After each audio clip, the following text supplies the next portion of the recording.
going to get a word in edgewise over the next 30 minutes. So we best get that to begin. Hello, everybody. We are here repping Matchbox Virtual Media. So my name is Arianna. I'm the CEO of Matchbox, and Graham, I guess I'll introduce you as the president of Matchbox. And so today's demo is going to be a little bit different.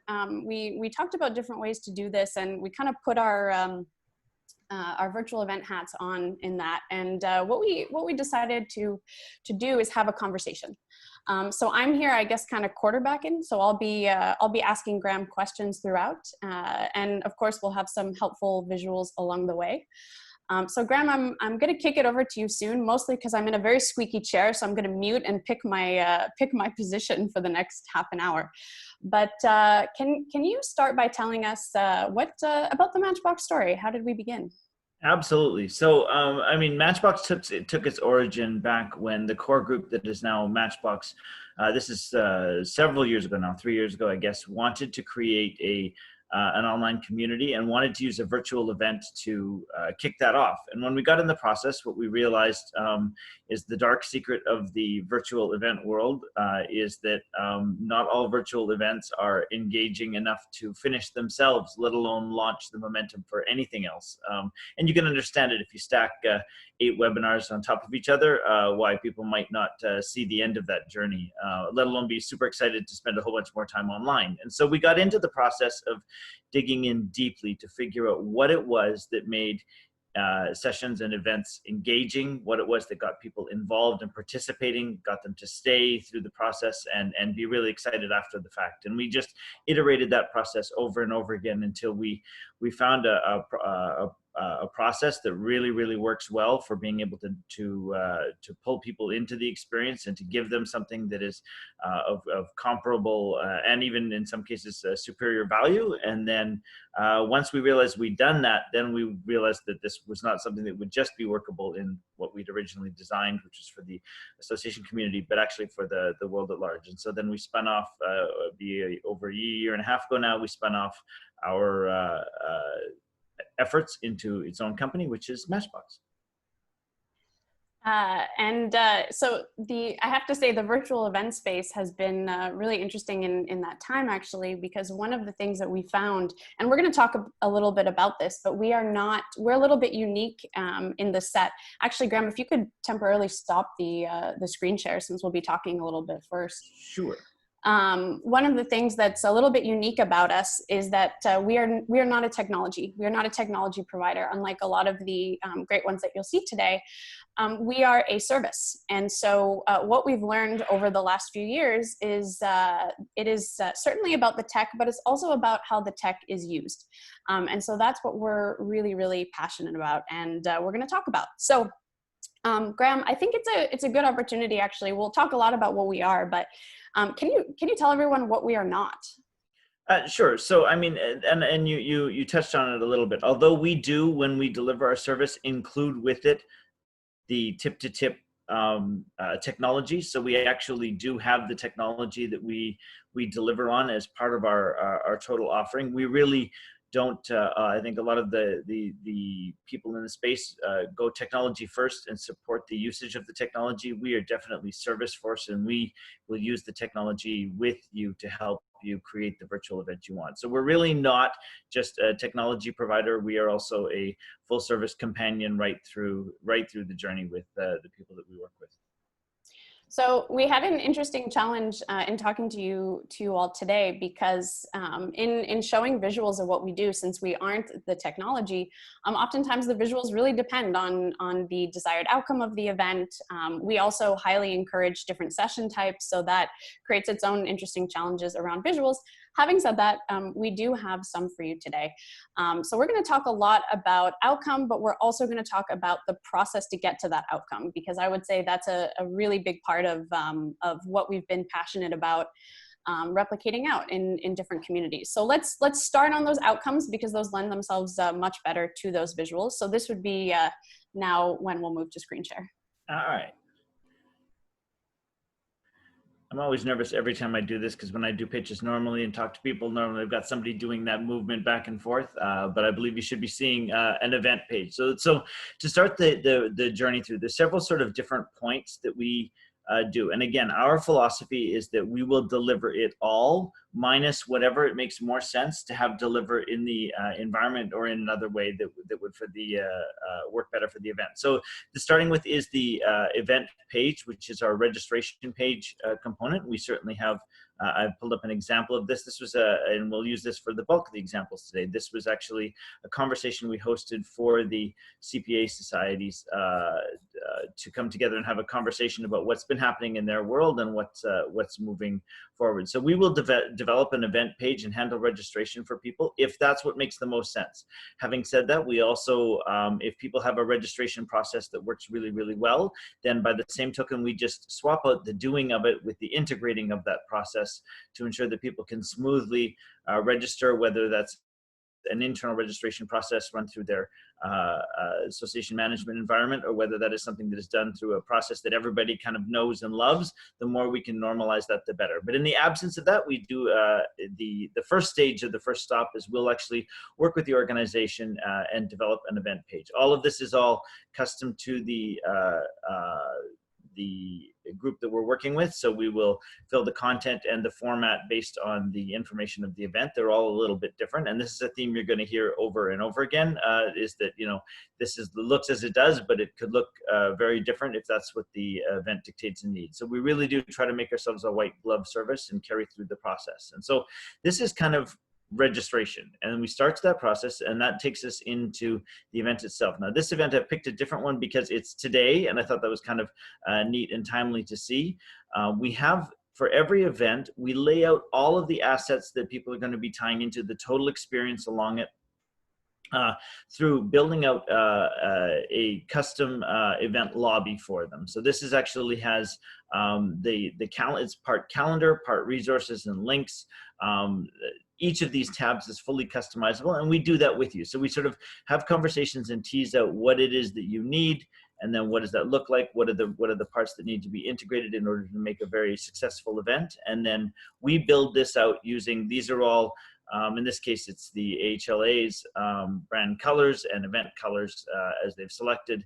And then we build out the component before that. So that's sort of the home page of the experience for the journey. And from our point of view, this is a big place where we'd mentioned that we have a certain technology agnosticism. We kind of use whatever technology makes the most sense for each event. And this is a big part of how we do that. So in this case, the client had a bunch of materials that they had that were tied inside their own environment. And so going and being able to click through for additional resources takes them into that logged in space that I don't have credentials for because I'm not a member of the AHLA just yet.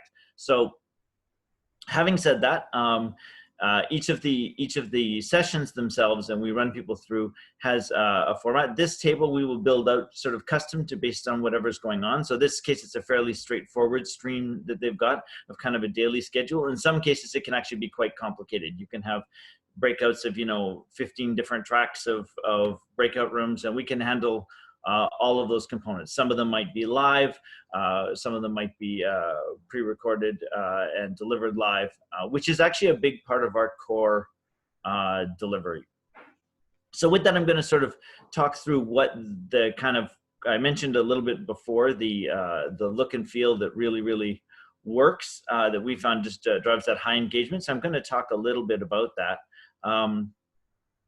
So this is a screen share you'll be seeing here from that same event that we had showed the registration process for, and this is actually one of the sessions. So if I go back to the schedule, the launch viewer would launch our room like this. All of the elements that we have in here, the graphical elements we develop and provide along with to give that really consistent look and feel, even as we're moving across the event. Sponsorship materials can be integrated both before and after the event. Sometimes that's video. In this case, it was sharing of logos. And we also have the ability to do lower thirds and other sort of graphical elements that make for a really tight component. This is one of the biggest sort of core elements of Matchbox. So this is a particular conversation that was housed between senior people inside the CPA space. And what we do is we actually, and I'm just going to zip ahead a little bit here so you can see, we actually have the video feeds from each of the individual speakers in the conversation, plus the gallery view, and post-event or post-recording, because we'll record this in advance. We go through and we actually edit it into a nice tight thing. So we remove all of the issues like the cats walking in front of the screen and everything that everybody's been dealing with COVID over the last little while. But we'll also move the camera views around. So when somebody starts speaking something constant, then we'll focus on them. And then when they, like me, crack a bad joke, and then they'll pan to the gallery view so we can see everybody roll their eyes. And that's actually a human managed process that we do to kind of get things forward, which creates the video stream that's here that runs in that classroom that gets launched. The video stream is only half the experience though, because the other component is the chat. And the chat that we have is actually a much more in-depth portion of our experience than many virtual environments. So if you're in a space like Zoom or something along that line, you have the capacity to remove somebody from the chat who's being disrupted, but that's about it. Our actual process allows us, you'll note here, for example, that I'm just going to pause it and put some attention on a couple of details. So Tom is one of the speakers. His chat is designated separately. For the controls and the administration of this, and we have people in the chat who are doing this, we have the ability not only to do moderation of people in terms of removing people or whatever, but we also have the ability to actually moderate an individual entry. And this is important for, especially for the association space and the kinds of communities and conversations that we have. Sometimes entries can get, people can get passionate, entries can get heated, and you don't want to actually remove your most passionate people, but you want to be able to kind of guide that conversation and control it as it sort of moves into a positive environment. So our whole journey in that is what we call chat animation, and it's a big part of what we do differently than most of the people. We actually have a team of people that will animate the chat. We will encourage people to respond. So we know that, for example, the first time that somebody talks in a chat, they're likely, if they don't get responded to, that's likely it for the event. They're not going to participate again. Whereas if they get a response on their first chat, and it can get missed easily enough if people are just doing it organically, but we have people who are deliberately watching for it, and then we bring them into the conversation, and it makes for a much more robust conversation. So we set tone at the beginning. We make it a comfortable and inclusive and fun kind of place. You know, we'll take all those elements that we pulled out to make a nice tight video feed, and we turn it into a blooper reel that we lead with, again, with the speaker's consent, but it's usually a lot of in good fun. And that creates a much more vibrant and participative component, because that's really, to go back to our initial core, that's what makes it really live for people, is the ability to participate. This participation generates a tremendous amount of activity. So in this particular event, as an example, now we did this was 3 of those sort of panel Matchbox sessions in a row. So this is probably one of our most high engagement formats. And we really were putting the, we animate for sort of speed of chat, and we were animating for the most inclusive, involved, deep chat. So really the video feed was designed to provoke conversation in the chat, but in that, to give some context of just how far that engagement can go. There was about 150 leaders in the association space participating, and over the 3-hour period, we generated 33,000 words of chat, which is a small novel. I mean, it was just vibrant conversation. About 1/3 of our mentions, usually in a Matchbox session like this, by the end will be at mentions, so it's very conversational. As you can imagine, that provides itself to be a huge body of data, which leads us to the last sort of visual I wanted to share with you, which is beyond the actual session themselves. We have the ability to take this information and, and turn it into a data document. So we have people on our team that do data analysis, and this starts out with some basic information that we've gathered for the from the event. So this is the link, for example, of the at mentions. We actually have, for the event host, the ability to see whose comments were responded to, where the conversational clusters existed. They can dig into the actual chat information and see the depth on it, but they could see from here what people were interested in talking about, where they were from, what levels of career stage that they were at, what sectors that they were working in. Again, CPAs work across a wide variety of sectors, and all of this data got gathered into, along with key comments from each chat that were significant, and got pulled into a centralized asset, which we call sort of our ebook component. And this is often used as a sponsor thing as well, because it's just such an attractive post-event handoff. But in this case, what we did, and I just sort of wanted to be able to highlight some of the strength that the virtual events, when we manage them, really has the ability to do in the way that we do it, is they took the conversation, that 33,000 words of chat, and we used a lot of sense-making tools on it to be able to figure out what the key themes were, how those themes clustered, and that led us to here. So these were not the topics of the conversation, rather these were the topics that the conversation organically generated. And this all together comes a post-event ebook, which was then shared out with the participants to be able to give them additional perspective on the materials. Because it's a lot to take in when you're taking on a session of ours, and there's, the conversation is very intensive, we have the ability for people to view the materials after the fact, both the chats and the video and the two combined as it is. But beyond just taking the verbatim experience, there's also the sense-making components that we can bring to bear on the point. So that was a lot of me talking. I'm pretty sure Arianna's got her squeaky chair sorted out, so I'll kick it back over to her. Yeah, actually, I've been answering questions in the Q&A, and I do want to share. I have tendonitis, so I'm a little bit slow to respond. Didn't think through that piece of it, so I apologize for my slowness. But we'll. There are also a couple of questions in there that I would love to actually talk about out loud. Graham, Lori asked, what are the components of the post-event ebook? And actually, I know a lot about this part. So Graham, I might yes and you when you're done, no pressure.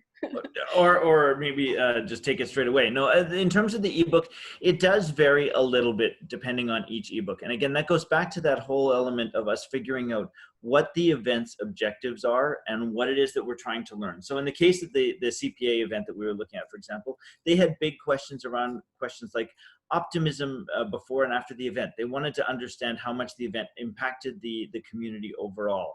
They had questions about different themes, and they wanted to know what was on the minds of people that were being worked. In some other events, that might not be so important. We might be housing a conversation, and you'll hear this sort of conversational theme throughout Matchbox, because we know that it's deep conversation is one of the biggest drivers of engagement. And so it might be that the conversation's about a particular views on a particular item or element. We certainly have some of the core stays pretty consistent. So we get demographic information. We have the ability to do pop-ups of a variety of different questions inside the experience. And so we use those to also inform that dialogue that then becomes the anchor for the ebook component. We sponsor materials is a very common one, and sponsorship is a whole journey unto itself, but those materials are also often in the space. And then we just have quotes and other key takeaways from the event. Yeah, so I've made an executive decision with the Q&A, because the questions are coming faster than I can answer. So I'll be looking quickly at them to integrate them into the conversation. But otherwise, during the break, Graham and I will tag team responding to the Q&A. What I would add to the ebook part, because actually this is a piece that I've been most excited about. Looking at how to make meaning of collective knowledge shared within a given space. There are kind of three main sources that we would pull from for a given ebook, and it depends highly on. Oh, we're going back to video. It depends highly on the reason for producing the ebook, but basically the three would be the sessions themselves. So what the speaker said, a lot of ebooks are designed specifically as a summary, basically of what was shared within that space, kind of like an abstract. The other piece would be the attendee chat conversation. So the ones where these ebooks are being developed around a community conversation. So a really good example, actually with AHLA, because we're doing their annual, but we a couple months ago worked with them on one of their events. And the session was about, one of their sessions was about how COVID was impacting their space. So it was very timely. They wanted to get a sense of where their community was at. So there was a lot pulled out from that attendee chat conversation, because actually what's shared in there is can be really valuable, because these attendees are coming with their own perspectives. And then to Graham's point about the pointed pop-up questions, in the same way that Reggie asked a few questions at the very beginning, polling folks in the community, there's the option for this, and some open-ended questions as well. Questions like, what are your learning needs for the future? Or what organizational challenge keeps you up at night?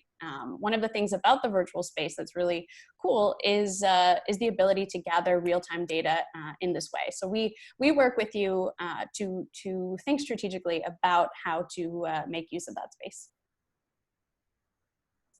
So, okay, so Graham, I was focused on the Q&A. Were there any other visuals you wanted to show in terms of outcomes? I think that'll take us through the major sort of points. Again, the big takeaway there is that a lot of it really relies on that event lobby, which is a very custom visual. I could show you 5 event lobbies, and you would think they were completely different events, which is in fact exactly what they are. And we really use that as the kind of anchor for it. As far as the specifics of what that launches out into, I think that's something that we've covered off. Awesome. So I will share, when Graham starts talking again, I'm going to pull an article that might be useful for everyone that we wrote recently about designing sessions for different desired outcomes. So that might help kind of wrap your head around some of the different possibilities. One of the things I do want to address, because it's come up a few times, is accessibility. And I would define this, I would be looking at lots of different variables with accessibility. Closed captioning is one, font size, this choices, this type of thing. So what I can say very quickly, we actually recently brought on a universal design consultant onto the Matchbox team. This is something that we feel has been an area that we can improve and is an area that we've identified as being very important to how we want to move forward with events. Because we are not the tech itself, we are the service provider on it. The accessibility options will depend a little bit on the environment and scenario. So for example, somebody asked in the chat about the ability to put simultaneous closed captioning. Well, one of the things about our recommended best practices for a lot of our sessions is to pre-record sessions. And one of the benefits is the ability to put those closed captioning, and when you do them in advance, the quality is better than the simultaneous. So I will say that. I'll also say that actually our team is working on putting together an accessibility guide. We're just in the final stages of it, actually. So this is something an initiative that we have embarked on for ourselves, but we also want to make that available to the broader community. So I will share that to Reggie and ASAE for sure, if anybody's interested in that guide. So moving now into the process part, and I'm looking at the time actually, and Graham, I think you're going to have to speak real quick. Oh yeah, we're going to rock through it. Yeah, so kick me off. Yeah, absolutely. So can you start by telling us a little bit about the client success teams? You know, what does it happen right away when you're working with us? Absolutely, and I'll touch base on one of the questions that was recurrent in the chat as I go through this, which is on how we handle pricing and how we address that, because it ties right into this client success team. So when a new organization comes along with us or a new event comes on with us, we assign the organization a client success team, which is a focus team that actually works on the execution of the event with the client, accessing the other variety of resources that we have in the company and outside as well. Really, it is the client success team that becomes your Sherpas in your event journey through the whole process. So these are people that we will come very close to as we go through the execution of the process, both before and the planning, helping to understand how all of these elements go. And this is where, you know, the way we structure our pricing is a baseline event price to come on board is $5,000, which gets you all of those elements that we just reviewed: the event page, the event lobby, as well as we throw in one of those Matchbox dialogue conversations, because we just know how powerful those are in making people kind of come through the journey. And then we go through the process and look at each element that needs to be addressed and we have different event types session types that we do it. And it's very much Lego block pricing. So we say, how many of this kind of session do we need? And the most sort of high-end ones would be those managed conversations that really have the deep engagement. And then there's other sessions that are kind of what would be the equivalent of Regency ballroom A kind of stuff where you have plenary sessions or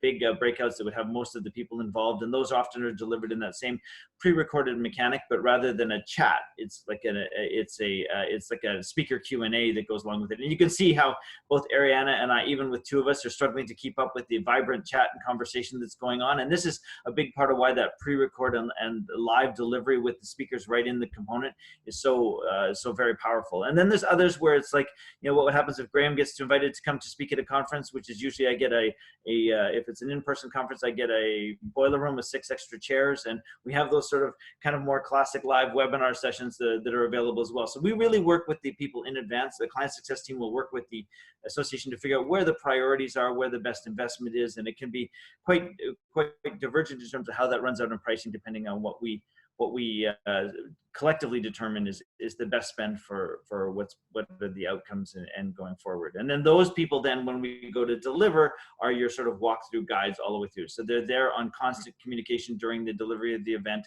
both with you and with the other environments that we involve with. So the client success teams are teams of 3. So when we partner, 5-minute warning. Okay, so we will move on from client success teams and move a little bit actually into what we call the journeys. So when we look at a given virtual conference, there are really important stakeholders involved. So the stakeholders that we spend a lot of time thinking about, number one, of course, is the attendees and looking at their journey and experience. Sponsors is another big one, and of course, speakers. So Graham, can you talk a little bit about how we approach the stakeholders and how that plays into the full event? Absolutely. So I've got 5 minutes. I'm going to kind of pick and choose my order on it, starting with the sponsors, which is actually usually the first moment that we have with people when we're doing the process. Is we'll meet and see if sponsorship is appropriate. And not every event uses sponsorship, but frankly, most do. It's a big part of the journey. So sponsors and exhibitors and how that fits in. We actually meet with the team in advance to review all of the sponsor history that's going on, the larger context of it, what levels of differentiation make the most sense for the event, and then help the organizations interpret the value that are needed with the various assets, because there's data, there's other things that we can do with sponsorship that just aren't possible in person. And we sort of work with the people right up to, we've even met with sponsors with the organization to help them get their heads around major sponsors, kind of how this might fit or what might be possible and involved. And we view the sponsor success and the exhibitor success as part of that journey. But they're not the only stakeholder in the whole process. Certainly they're not even the major one. The major one would be the attendees. And so we have people on our team who are entirely focused around the attendee experience. You've seen touch points of parts of that, like the lobby and what's needed to be done there, but there's a lot more to it. It's about figuring out what kinds of things we can do with the character of the group. Not every group is the same. Some people are playful, some groups are very, very serious, and we help kind of the organization interpret what does the schedule and flow of events, how long they should be. Obviously, if you're in person, you wake up at 7 in the morning, you grab your first donut and you go till 10 at night. Well, people won't do that online. So we help people figure out kind of what that journey would be. And then the speakers, and this, I really wanted to end here or focus on this most importantly, because I think that it's one of the biggest differences. That pre-recording component that we talked about, where we pre-record and deliver live, is such a big advantage for the speakers. We do pre-training for speakers. We have sessions that we regularly run to help speakers kind of get comfortable and understand how to succeed in the medium. But we also have, when people present, either as individuals or as panel, they're presenting to a session director who oversees the editing and the post-production after, and they also help the speakers get the best things. So some of that is like making sure the bed and the toilet are in the background. Some of that is making sure that there aren't, lighting issues, sound issues. But even when people get nervous, we'll sort of slow them down or talk them through it, stop the process and re-record if we need to, do what we need to do to make sure that we really help the speakers put their best foot forward. And that runs from all the way through the journey. And that's something that we take as very important. So given that we have 2 minutes left, Graham, if there was one big takeaway, something to leave everyone with, and then Reggie, we can pass it off to you a minute early. I'm terrible because I'm going to take 2. One of them is, this is the year when people will let you experiment. And there's a lot of conversation about Zoom fatigue and people sort of adjusting to it. But the flip side of that dynamic is that if you try with earnestness in what you're doing and do it well, whatever the scope of however you choose to do what you do well, that's what you're going to need, because that's what's going to set the next 5 years of agenda. You don't want your organization staying at the end of it. Remember 2020 when we had to go virtual? That was awful, because you'll be fighting that in learning and all the other elements down the road. I would say really be not afraid to take risks, but aim for the highest level of quality. So those are my two things: risk on the one hand, and be playful. Bring your attendees along the journey with you. They'll play this year. And then on the other hand, do something exceptional, whatever you do, because it makes such a difference in the long run. So looking at the Q&A, oh, wait, Reggie, no, we have 1 more minute. I do want to take it. Well, I'll ask you, Reggie, since you're here. No, I'm kidding. It's for Graham. Graham, someone asked in the chat about chat animation and what we mean when we say that. So we have a team, and I when we get live again and in the same room, I'd like to record it because it's a beautiful thing to watch. We have a team of like up to 10 people who are there doing things like responding to people's comments, encouraging stuff out, watching for, being in communication with the organization to find out what politics are going on in the different comments that are going on, because sometimes, there's a whole layer of who's saying what. And then if people mention things, we'll go out and we'll pull that article that they might reference in their conversation and drop the link into the chat. It's all about creating a momentum and a feeling of comfort and collectively sharing the consumption of information. And that's what our animation team really does. It's about making the chat animated and dynamic and in a really collaborative space, because everybody in a chat sits side by side. So it's a real meritocracy of experience, and it helps sort of create this community together that we can use. All right, guys, thank you so much. I know we've asked folks to do what they do in an compressed amount of time, and you guys did that. I appreciate it, as did Personify. So thank you guys very much. I am going to ask you guys to visit the chat room. There are a lot of questions there. You can certainly see folks there, and thanks a lot, okay? Thanks, guys.